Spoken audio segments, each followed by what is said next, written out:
Vaccine नहीं चलती, इसलिए जीते जी बदलना हमारी जरूरत है। एक बार मृत्यु और मृत्यु के बाद न्याय का होना नियुक्त है, इसलिए मृत्यु के बाद अपनी आत्मा के शुद्धिकरण का कोई उपाय नहीं हो सकता है।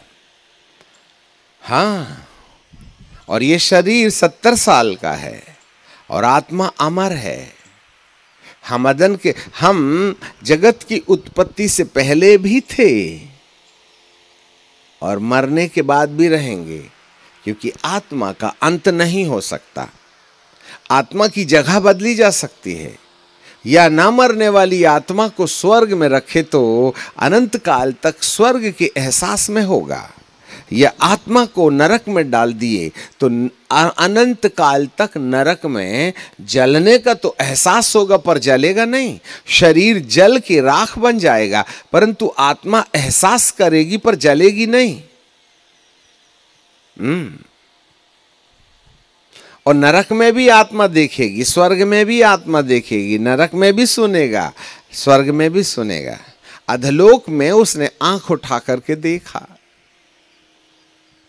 तो जितने भी सुखलोक में है वो भी अधलोक में जितने लोग पड़े हो ना मछली जैसे तड़फ रहे हैं, वो भी सबको गिन गिन के देखते। अरे मेरी दादी नीचे देखो, तिजोरी की चाबी लेके मारी थी ना, वो नीचे पड़ी है, देख वो चिल्ला रही, चाबी का गुच्छा खोंच रही है।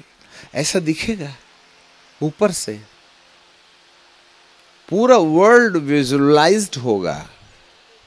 आप अपनों को जो अधलोक में गए उनको साफ देख सकते हो, और जो अधलोक में हैं वे अपनों को सुखलोक में साफ देख सकते हैं। इतना खुला है आत्मिक संसार, जिसके बारे में कोई प्रकाश नहीं ला रहा। तो हमारे सामने एक सबसे बड़ी समस्या ये है, तो भैया हम तो बचपन से ही बैर करते रहते हैं। बचपन से पहले पापा के पहले हम 10 रुपए चोरी करते थे, आजकल 1000 मार देते हैं।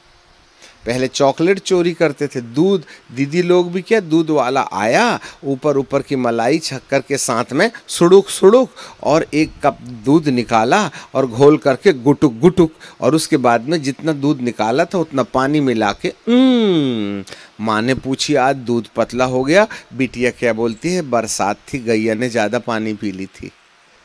वाह रे हीरो, अपने माँ बाप को तो तुम्ही ने पैदा किया है। ऐसा उल्लू बना देते। कॉलेज के बहाने जाते हैं और पिक्चर हॉल में दिखते हैं। अब मैं क्या बताऊं, अब बेचारे कम पढ़े लिखे हैं ना, तुमको ज़्यादा ही अकल आ गई है, पर ऊपर वाले के पास तो तुमसे ज़्यादा ही ना अकल है।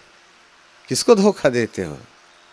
ऐ जवान, अपनी जवानी के दिनों में यहोवा को स्मरण कर, याद रख तेरे किया हुआ का लेखा ऊपर वाला पूरा लिख के रखता है, और उसकी वीडियो की एक भी पिक्चर डिलीट नहीं होती, और वो करोड़ों साल तक उसके वीडियो में रहती है। हैं, हमने भी क्या किए थे, पति पीता है बोल करके आया जैसे पी करके तो 100 की 150 नोटों में से 17 नोट गायब करके साड़ी के नीचे, इसको क्या है, पी लेगा बच्चा, मैं पालती हूँ तो पीने वाला है। अरे भैया तुमने तो घर में ही डांका मार लिए। बच्चे पालना है तो ठीक है, परंतु हुई तो चोरी च ना। पति गया ऑफिस में, पति के सामने हम नंबर वाला मोबाइल रखते हैं जो उनको मालूम है। हाँ, और जैसे पति ना ऑफिस जाते हैं तो उसको फेंक देती हैं, फिर साड़ी के नीचे से एंड्रॉयड मोबाइल निकालती हैं, और ये वाला नंबर पति को अभी तक नहीं मालूम है, 15 साल से चल रहा है। हमको मालूम है तुम्हारा प्राइवेट बिजनेस। ये सब रिकॉर्ड है ऊपर वाले के पास। किसको बुद्धू समझते हो तुम? इधर पति गए, पड़ोसी के साथ कनेक्शन शुरू, इधर पत्नी गई, अपन गुलछर्रे उड़ा रहे हैं। ऑफिस में अलग ही कारोबार चलता है। मैं कोई मंगल ग्रही से बात नहीं कर रहा हूं, और जो नहीं आए उनके लिए डंडा नहीं पटक रहे, तंबू के नीचे वालों से बात कर रहे हैं। बोलो ऐसा नहीं है तो समझ रहे हैं बात को।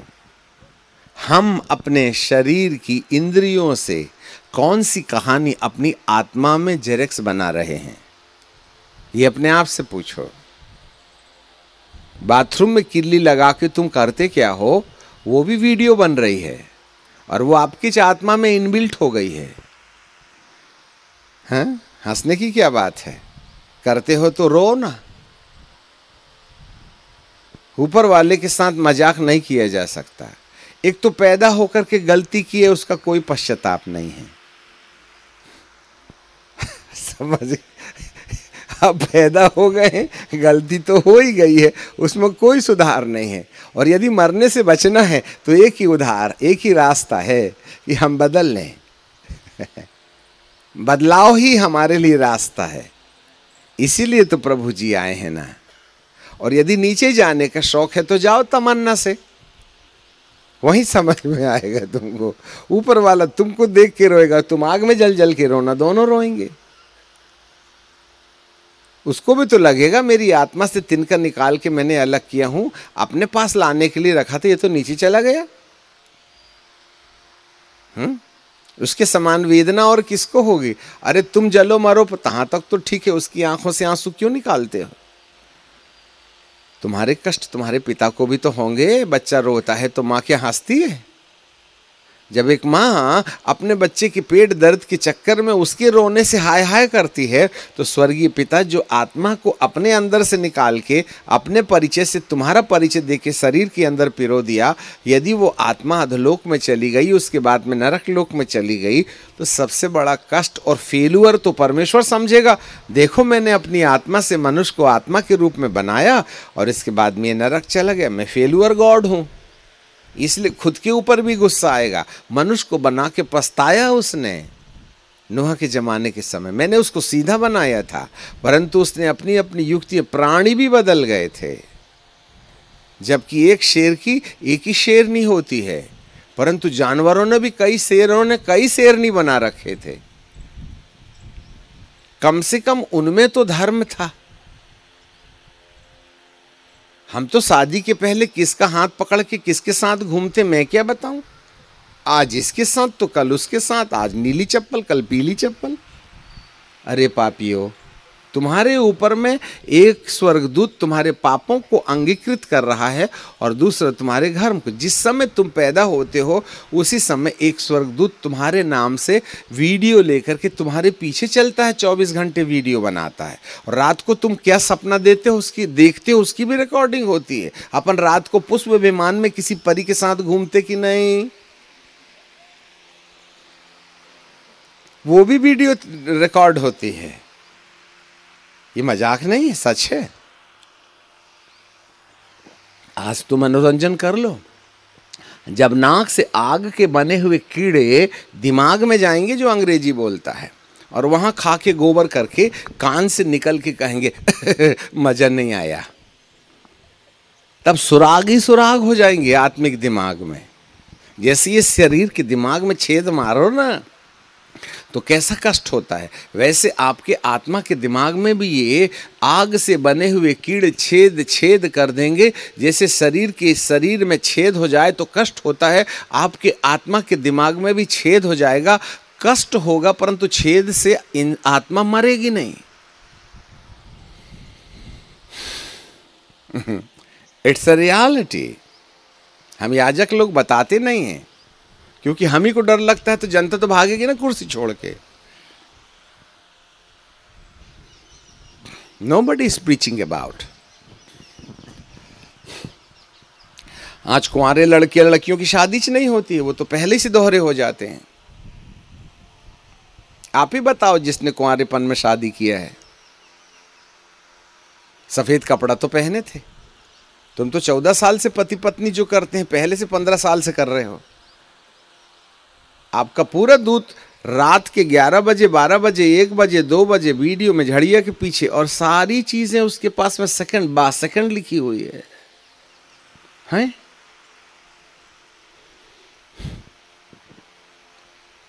आप झूठ नहीं बोल सकते।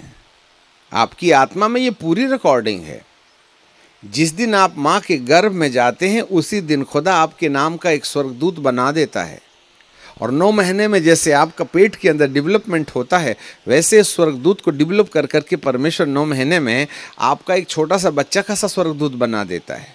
और जिस समय डिलीवरी होती है, वह स्वर्ग से जमीन पर आकर के वीडियो लेके खड़ा हो जाता है।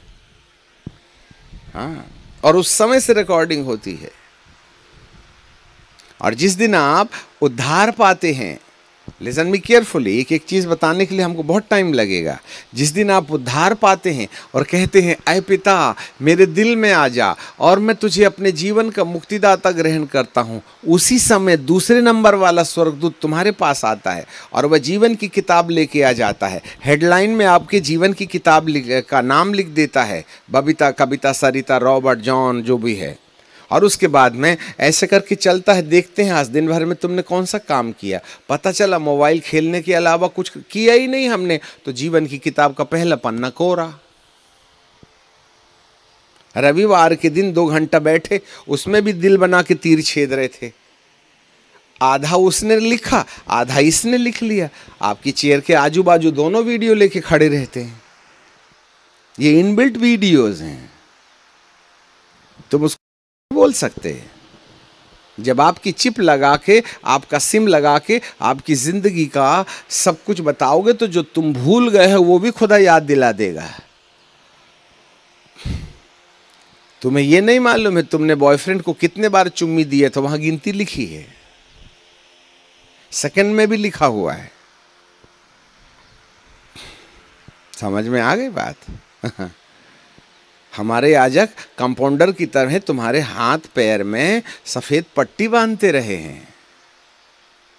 सो जा बेटा, सो जा, इतना बड़ा गुटरू है कैंसर का, 4th स्टेज में है। मामा छाती दुख रही है, पापा के पास जा। तो पापा क्या बोलते हैं, अजी इसको बाम लगा दो ना, सुबह जा बेटा, मामा बाम लगा देगी, सुबह तक ठीक हो जाएगा।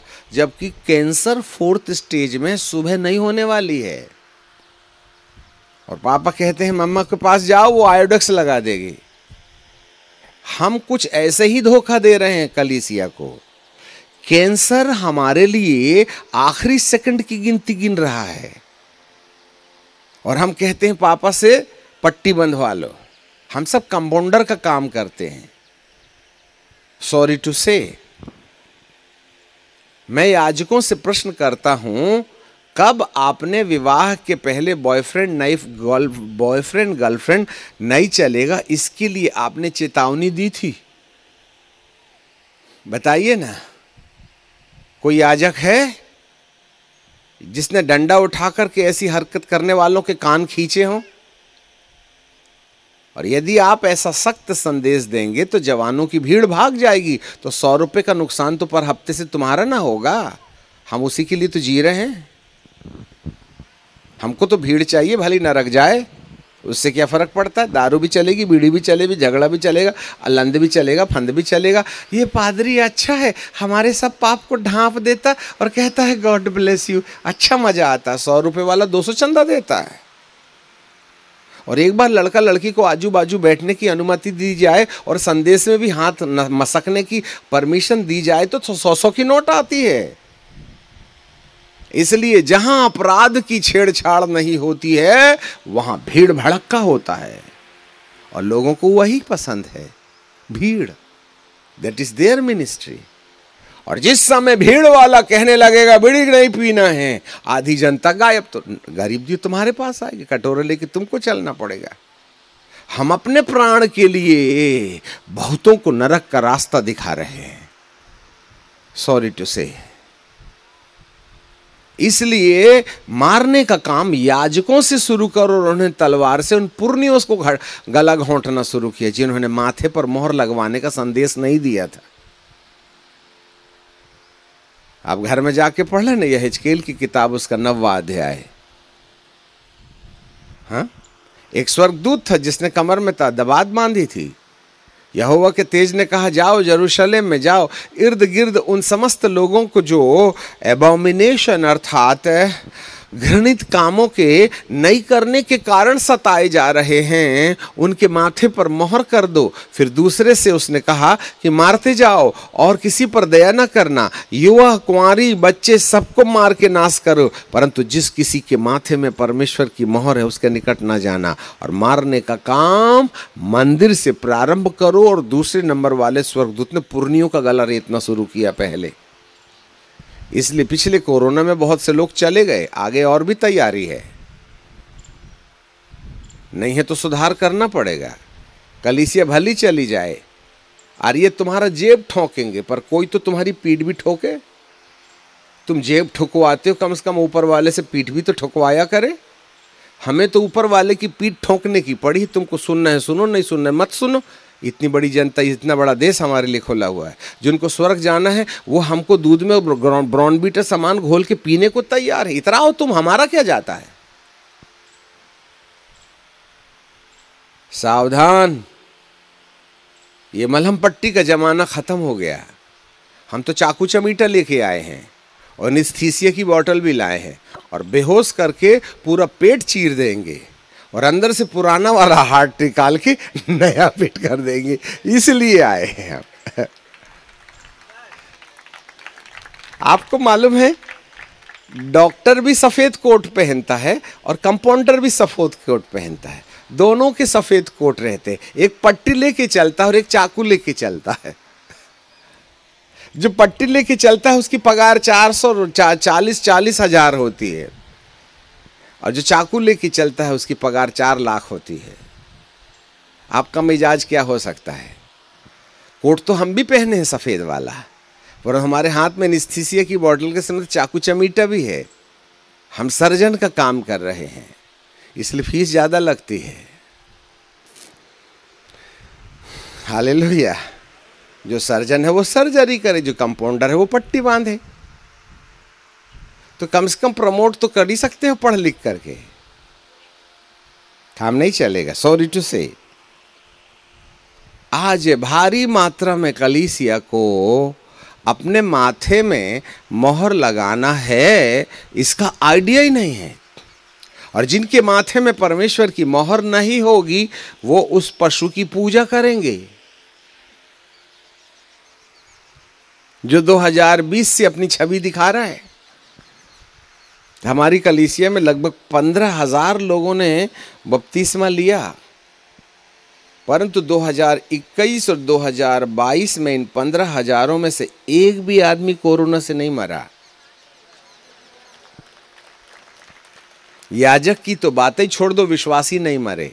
3-4 बूढ़े गए थे, उनकी तारीख आ गई थी इसलिए गए थे, कोरोना से नहीं गए। वो जो मोहर लगा के रखता है उसको कोरोना नहीं होता है। और हमने पूरे 2 साल में नाक में पट्टी कभी नहीं बांधी। समझ रहे हैं बात को। उनके पास मत जाना जिनके माथे में मोहर है। हम मन के शुद्धिकरण पर यकीन करते हैं, इसलिए बीमारी डरती हैं। जैसे भैंस काला छत्ता देख के भागती है ना, वैसी बीमारियां मन के शुद्धिकरण को देख के भागती हैं और वही उपाय किया जाता है। तो मृत्यु के बाद एक शांति है। जिनको मरने के बाद लाजर के साथ इब्राहिम की गोद नसीब हो जाती है, वे ही शांति के लायक है। शांति केवल सुखलोक में है और धनवान अधलोक में है। वह पीड़ा में पड़े तड़फ रहा है। हाँ। तो क्या उपाय है। उपाय यही है कि प्रभु इस धरती पर हमारी अंतरात्मा से काम शुरू करता है। ये जो बाहर वाले हैं ना, वो पवित्रता का काम बाहर से शुरू करते हैं।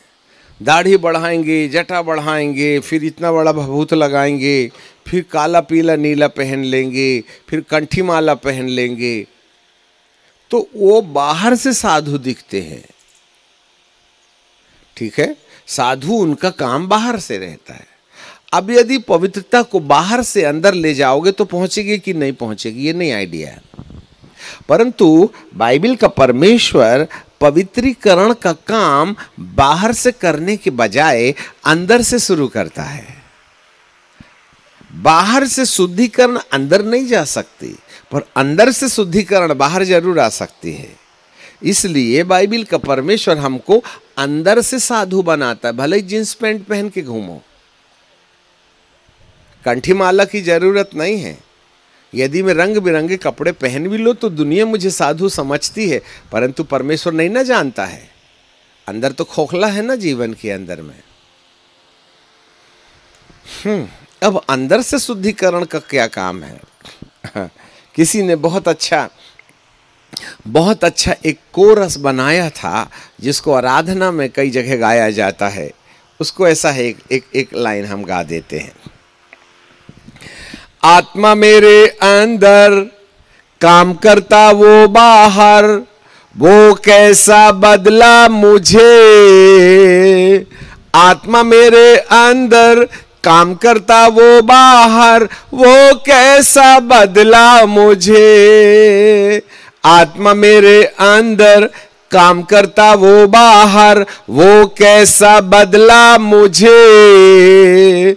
आत्मा मेरे अंदर, काम करता वो बाहर, वो कैसा बदला मुझे।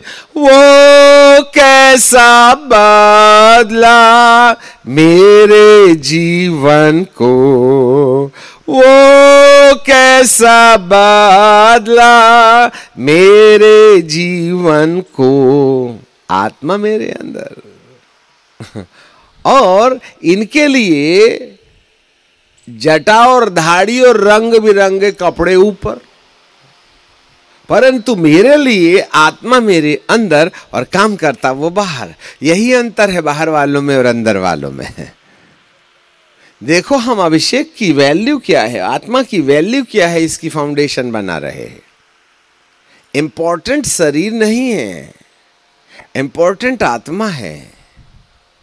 तन ऊपर वाला कागज है, तन का दिमाग ऊपर वाला कागज है, जो कब्रिस्तान के बाद में इसका पलायन हो जाएगा। परंतु कमबख्त ये कब्रिस्तान के कीड़ों का ब्रेकफास्ट, लंच और डिनर बनने से पहले हमारी आत्मा के दिमाग में ऐसी सीधी और उल्टी कहानी लिख के चला जाता है जिसको खुदा भी खरोच के मिटा नहीं सकता है। सुन लो जरा अच्छे से, थोड़ी बेचैनी जरूर लगेगी पर हो सकता आइडिया मिल जावे। हाँ, अब सवाल ये है कि हम शरीर में रह करके किस प्रकार का लेख, किस प्रकार की कहानी अंदर लिख रहे हैं। ध्यान दीजिएगा, वचन के अनुसार वाली जिंदगी या वचन के विरुद्ध वाली जिंदगी। What kind of life we live in this flesh so that we can print the attitudes through the five physical senses in the spiritual and non-material mind and the non-material brain। हम किस तरीके से कौन से वाले आचरण को शारीरिक दिमाग से आत्मिक दिमाग में उसकी कॉपी बना रहे हैं, यही हमारा सोच का विषय है। सोचिएगा, आप झूठ बोल के आत्मा को अमर काल के लिए झूठा बनाने जा रहे हैं। आप तम्बाकू खा करके अमर काल के लिए आत्मा के दिमाग में तम्बाकू को अमर बनाने जा रहे हैं। इसलिए उसने अदन के बगीचे से बाहर निकाला था कि पापी दशा में जीवन के पेड़ का फल मत खाना, नहीं तो पाप भी जीवन के पेड़ का फल खाने के द्वारा अमर हो जाएगा। इसलिए सुधर के आओ, फिर भगा इसलिए दिया था। अदन के बाग के पूर्व की ओर उसने करूबों को इसलिए नियुक्त किया था कि जिस हालात में दुष्ट आत्मा ने तेरे माथे में अपना प्रभाव छोड़ दिया है, उस दशा में यदि तू जीवन के पेड़ का फल खा लेगा तो ये दुरात्माओं के द्वारा निर्धारित आचरण तेरे आत्मा के दिमाग में अमर हो जाएगा। इसलिए मैंने तुझको जीवन के वृक्ष के फल खाने से पहले तुझे अदन के बगीचे से बाहर निकाल दिया है कि तू जीवन के पेड़ के पास जिस पापी हालात में है उस हालात में मत खाना, नहीं तो पाप अमर हो जाएगा। फिर मैं चाह करके भी उसको धर्मी नहीं बना सकता। इसलिए इंसान को 4000 साल तक अदन के बगीचे के बाहर रखा गया और वे व्यवस्था से अपनी शक्ति के द्वारा अपने आचरण को अनुशासित करते रहे। परंतु एक वक्त आया जब प्रभु यीशु मसीह ने कहा, ऐ पिता इन्हें क्षमा कर, ये नहीं जानते कि क्या करते हैं। तब सनातन आत्मा ने, तब मसीह के लहू ने अपने आप को, इब्रानी 9:14, सनातन आत्मा के हाथ में सौंप करके कहा, मेरे प्राण को पिता के सन्मुख डाल दो। तब सनातन आत्मा ने प्रभु यीशु के लहू को ले जाकर पिता परमेश्वर के सन्मुख समर्पित करके कहा, आज के बाद, जो थे आदम के बाद से, जो हैं उस जमाने में, जो आज के जमाने में हैं, जो भविष्य में पैदा होंगे, उन समस्त लोगों के लिए प्रभु यीशु मसीह ने पाप से मुक्ति का धन आत्मिक दुनिया में हमारे नाम पर जमा कर दिया है। सबसे पहले तो ये सच्चाई मालूम होना चाहिए, है ना। प्रभु यीशु को ग्रहण करने से पहले, सुनो इधर, प्रभु बहुत बारीक बारीक स्लाइट मिस्टेक कर रहे हैं क्रिश्चियन लोग, बहुत स्लाइट मिस्टेक है, और उसके कारण हम आंधपन में पड़े हुए, भूल भुलैया में पड़े हुए हैं। हमारे पादरी साहब, हमारे मामा पापा कहते हैं चलो बेटा तुम जवान हो गए, चलो बपतिस्मा ले लो, बपतिस्मा ले लो। हाँ ले लेंगे ना, ले लेंगे ना, ले लेंगे ना। अरे पादरी साहब तो बिल्कुल तुतारी लेके पड़े रहते हैं। चलो ठीक है आप बोलते हैं तो इस बार ले ही लेता हूं। दिमाग खराब, बहुत सिर पकाती है मामा। तो मामा बोली तो डूब गए पानी में, पापा बोली तो बड़े ले ले बेटा शादी की तारीख आ रही है। तो कोई तो शादी के चक्कर में ले लेते हैं, नहीं बोले कब्रिस्तान के बाहर गड़ेगा मरेगा, तो कोई कब्रिस्तान के चक्कर में ले लेते हैं, है ना। अब हमने बपतिस्मा ले लिया और कहा यीशु यीशु मेरे दिल में, यीशु मेरे दिल, मतलब यीशु को ग्रहण करने के टाइम में भी आंख इधर उधर ताक रही है। क्यों ड्रामा करते हो यार, क्यों ऊपर वाले को बेचैन करते हो। जबरदस्ती यीशु को तुम्हारे दिल में बुलाने की आदत पड़ी है। मुझे बताओ वो किस शर्त में आपके दिल में आएगा भाईजान। वह किसी पापी के दिल में नहीं आता। ले लो ना दृढ़ीकरण, साक्रेमेंट, होली कम्युनियन, चाहे जो भी संस्था का बपतिस्मा लेना है ले लो। नाक पकड़ के औंधे डूबो या चित्ते डूबो, उससे कोई फर्क नहीं पड़ता है। वो दिल में आने की गलती करेगा नहीं, क्योंकि तमाकू की मैडम बैठी है अंदर, वहां पश्चाताप नहीं हुआ है। हाँ, इसलिए इससे पहले कि कोई व्यक्ति यीशु मसीह को ग्रहण करे, उसे अपनी गलतियों का रियलाइजेशन चाहिए, उसको अपनी गलतियों की जानकारी होना चाहिए। जरा सुनना अच्छे से, हमें मालूम होवे आप बचपन से आपने कितने बार पापा के जेब से 10-10 की नोट चॉकलेट के चक्कर में मारे थे, और कितने बार दूध पी के पानी मिलाए थे, कितने बार तुमने क्या बोलते हैं मलाई मार लिए थे शक्कर के साथ में रोटी में दबा के। याद तो करना पड़ेगा। हाँ, स्कूल में हाथ पकड़ के कहाँ झड़िया के पीछे गए थे तुम, याद करना पड़ेगा। कितनों को बिगाड़े हो, नहीं याद है, कम से कम 2-4 तो होंगे ही होंगे, दर्जन तो थे। अरे जिंदगी के 30 साल के पड़ाव में तुमने किसके साथ गुल खेला है ये याद नहीं ना होगा, और कितने बार खेला है ये तो पता नहीं है, पर एटलीस्ट खेला तो होगा, इतना तो आइडिया होगा। बाकी काम पवित्र आत्मा से पूछ लो, हे प्रभु कितने बार किया था मेरे को बता देना। रियलाइजेशन। प्रभु यीशु मसीह ने उस सामरी स्त्री के दिल से सोता फोड़ने के पहले ये कहा था कि जा तेरे पति को बुला के लेके आ जा। हम होते तो कहते हे प्रभु मैं पानी मैं पीऊंगी कि पति तू फटे में क्यों लात मारदा, पर्दे के पीछे वाली बात क्यों करता है। बोले वही तो ढक्कन है तेरे सिर के ऊपर में, जो सोते के ऊपर में बिल्कुल टाट बांध के बैठे हुए हैं, वही तो फूटने नहीं दे रहे हैं। तो उस स्त्री ने कहा प्रभु मैं तो 5 पद, प्रभु मैं तो, मेरा तो कोई पति नहीं है, मैं किराए में काम चलाती हूँ। तो प्रभु बोले बस मैं इतना ही सुनना चाहता था, बाकी मैं बताऊंगा। तू 5 कर दी है, 5 कर चुकी, 6वां भी तेरा नहीं है। तुम्हें भले ही याद नहीं होगा कि कितने रकम का पाप किए हो, एटलीस्ट सरेंडर तो हो जाओ, फिर वो गिना देगा तुमको गिनती, फिर मानते रहना। उसमें नोट खर्च नहीं ना होते, सिर्फ दिमाग में कल्पना लाके हमको उसकी याद ही तो ना करना है, हम उतना ही नहीं करते। किसी पापी के दिल में यीशु नहीं आता जब तक वो धर्मी नहीं बनेगा। और धर्मी होने के लिए सबसे पहली रिक्वायरमेंट है कि मैंने गलती क्या किया हूं। दूसरी,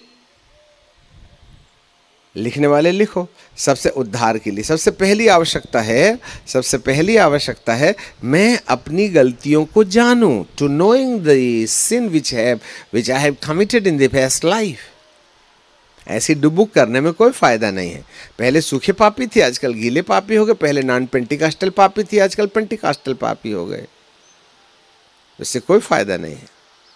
इसलिए सबसे पहली जरूरत है मुझे मेरी गलतियों की जानकारी होना चाहिए। मेरे पति हैं कितने, उसके तो 5 थे, हमारे तो 100-150 निकलेंगे। क्रोध का पति, माँ बाप का अपमान करने का पति, मामा को गाली बकने का पति, मोबाइल खेलने का पति, बैर का पति, झगड़े का पति, गुस्से का पति, नुक्ताचीनी करने का पति, है ना, पति को गाली गलौज करने का पति, पत्नी को अपमान करने का पति, सासू को गाली गलौज। बुढ़िया मरती भी नहीं, तिजोरी की चाबी कमर में लेके मरी बैठी, कान का बाला भी नहीं उतारती, पता नहीं ये बुढ़िया कब मरेगी, इसको तो सांप डस ले। ये भी तो एक पति है। जा जा तू तो ट्रक के नीचे आ जा, मरता भी नहीं, जिंदगी लुट गई मेरी। ये एक दूसरा पति है जो तुम्हारे माथे में बैठा है। हाँ, जय मसीह की brother, praise the Lord, Pentecostal वाला। ये एक पति है जिसके साथ व्यभिचार कर रहे हैं हम। तुमको क्या लगता है एक याजक दूसरे याजक के पीछे तो बंदूक और तलवार लेके खड़ा है? इनको मौका मिले तो गला रेत दे। वो लाल झंडे वालों का काम ही नहीं है।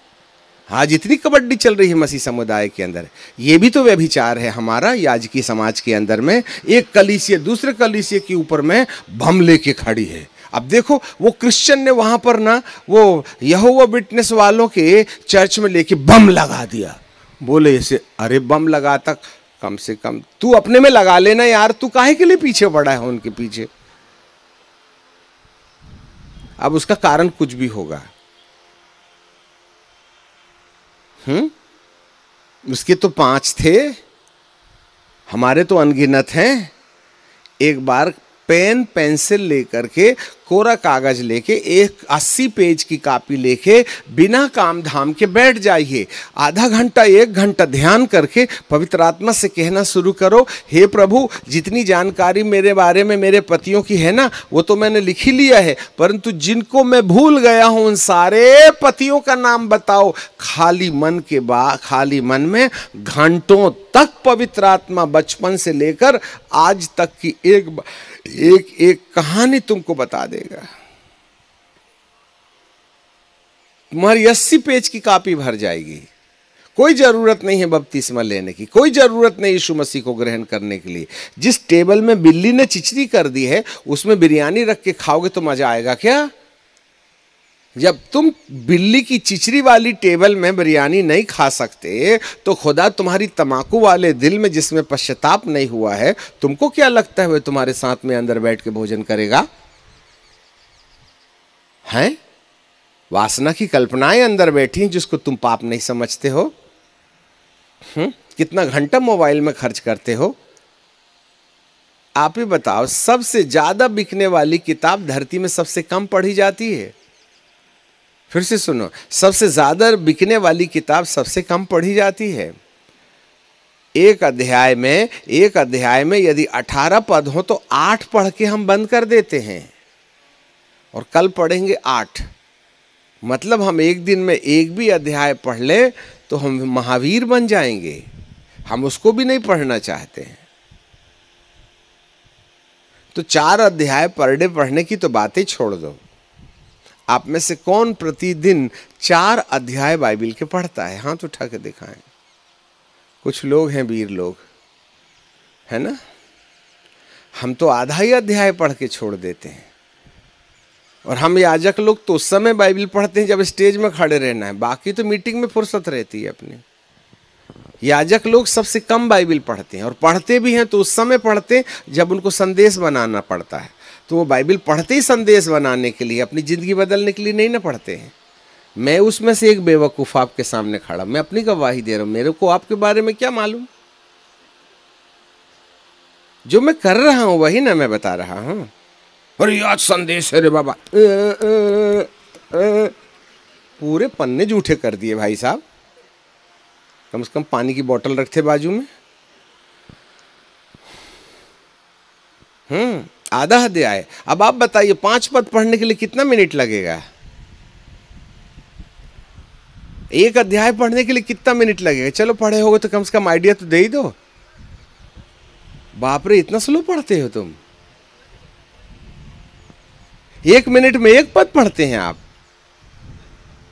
हाँ भाई, एक अध्याय में मान लो 20 पद हैं तो कितने मिनट लगेंगे? आधा घंटा। हाँ, अब आपने कैलकुलेशन ही नहीं किया तो मैं क्या बताऊं भाई? बाइबल सीख के क्या करोगे? व्यवहारिकता में तो कुछ नहीं है ना। मात्र 20 पद पढ़ने के लिए 5 मिनट से ज्यादा नहीं लगेगा, जबकि 5 मिनट में तुम्हारा मोबाइल टर्न ऑन होता है तो कितने घंटे के बाद होता है? क्योंकि वो मोबाइल ना, अब 1500 फोन नंबर है तो वो एक गोल गोल कीड़ा कुड़कुड़ कुड़कुड़ कुड़कुड़ कुड़कुड़ तब तक झांकते रहते हो आप। इतने में तो पूरा अध्याय पढ़ा जाता है। जब तक मोबाइल खुलता है तब तक हमारी बाइबल बंद हो जाती है। इतने गरीब हैं हम, बताइए। जब तक हमारा मोबाइल खुलता है तब तक हमारी बाइबल बंद हो जाती है। ये भी एक पति है। और न्यूज़पेपर पढ़ रहे हैं, न्यूज़पेपर। आज तक सुनो ना बेटा, जबकि न्यूज़पेपर नहीं है वो, ये गुड न्यूज़ है, वो बैड न्यूज़ है। इजराइल ने इतने मार डाला तो गुड न्यूज़ है कि बैड न्यूज़ है? शक्कर 70 के बजाय 105 मिलेगी, गुड न्यूज़ है बैड न्यूज़ है? 700 रुपये गैस का सिलेंडर अब 1200 रुपये मिलेगा, कभी 500 मिलेगा, ऐसी न्यूज़ आई थी। अब पेट्रोल 104 से 108 रुपये मिलेगा, तो गुड न्यूज़ है बैड न्यूज़ है? अर्थात तुम ब्लड प्रेशर बढ़ाने के लिए बैड न्यूज़ पढ़ते हो जिसमें 1.5 घंटा खर्च करते हो। अब आपके हाथ में पेपर लग जाए, आजकल नहीं आता, अब बुढ़े बड्ढे बेचारे पेपर में ही काम चलाते, तुम्हारा तो पेपर इधर रखा हुआ है। आजकल पेपर कोई पढ़ता ही नहीं। एक जमाना था बुजुर्ग लोग पेपर पढ़ा करते थे, आजकल पेपर बिकना बंद हो गया, बूढ़े बाढ़े पढ़ते हैं। हेडलाइन हेडलाइन हेडलाइन हेडलाइन पढ़ो पूरे पेपर को, राजनीति वाली, खेल खिलाड़ी वाली, लड़ाई झगड़ा वाली। यदि आप अलग अलग इंटरेस्ट के हिसाब से यदि आपने पेपर का हेडलाइन पढ़ा तो कितने मिनट लगते हैं? हैं? आधा घंटा। हेडलाइन में। अब तुम खिलाड़ी हो तो खेल वाला पढ़ोगे, जुआड़ी हो तो जुआ के बारे में, यदि व्यापारी हो तो दाल कितने में बिक रही है, तेल कितने में बिक रहा है। और अपने इंटरेस्ट के हिसाब से यदि आपने पढ़ा तो एक बार जो लगे 10 रुपया के पेपर में कम से कम 1.5 घंटा तो चाटते ही चाटते हैं। अरे 10 रुपये का पॉकेट में फेंक दूंगा क्या, पढ़े बिना? और बाइबल कितने देर में फेंकते हैं? बैड न्यूज को 1.5 घंटा, 1 घंटा, आधा घंटा, और गुड न्यूज को 5 minute. How poor we people are. ये भी एक पति है जिसके साथ आज कलीसिया के लोग व्यभिचार कर रहे हैं। एक तेजस्वी कलीसिया बनाए जिसमें न दाग है न झुर्रियां है और न कोई ऐसी वस्तु। इफिसियों 5:27-28। और उन्हें वचन के जल के स्नान से पवित्र करके शुद्ध बनाए और एक तेजस्वी कलीसिया बनाकर अपने सामने में खड़ा करे जिसमें न दाग है न झुर्रियां हैं न कोई ऐसी वस्तु जो परमेश्वर का स्थान ले ले। आज बाइबल का स्थान मोबाइल ने ले लिया है, ये एक दूसरा पति है। इंटरनेट ने ले लिया है। हमारे जीवन में प्रमुख स्थान परमेश्वर का होना चाहिए। उठते बराबर मोबाइल खोलते हैं जबकि बाइबल खुलनी चाहिए। और हम जैसे याजक क्या करते हैं, रात भर जब भूत नाचते हैं कलीसिया के सिर में तो मोबाइल बंद कर देते हैं हम, और दुआ का टाइम 5 बजे उठते बराबर बाइबल नहीं खोलते, मोबाइल टर्न ऑन करते।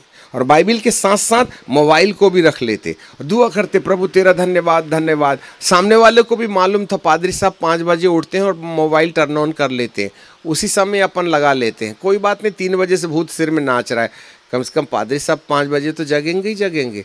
फिर जैसे ही पता चला कि फिर वहाँ हमारे बाइबिल के ऊपर में मोबाइल रहता है, उसके बाद में हम कहते प्रभु तेरा धन्यवाद धन्यवाद धन्यवाद, टुर्रुंग टुर्रुंग टुर्रुंग, तुरंत आइडिया खत्म, वोडाफोन शुरू।